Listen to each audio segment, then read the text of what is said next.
Breaking news coming into the newsroom that could impact our immigration situation. We're learning that the outgoing Obama administration in the United States is ending the wet foot, dry foot policy that granted residency to Cubans who arrived in the United States without visas. It's effective immediately.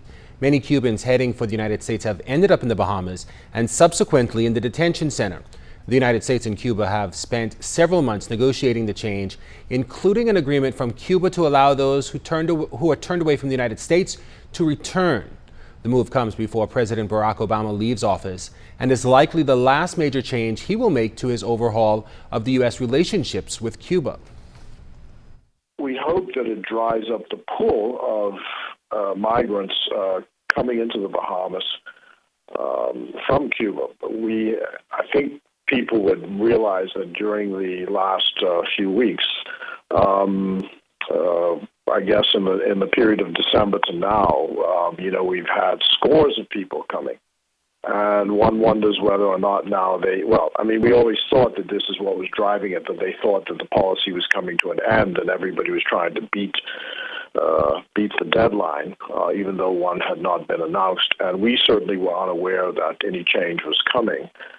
But I'm advised that this is a policy, not a law or regulation, so it can be done by the U.S. president, simply by saying that that's what we intend to do. We intend to stop.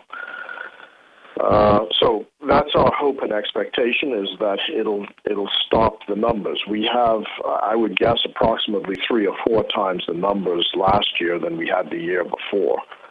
I think at the last count it was something like 1,200 Cubans had to be repatriated last year, which is substantially up from the year before. And it becomes problematic because these people have led insurrections in the detention center. They cause political problems for us in Florida and in the United States, and we'd like to see an end to it.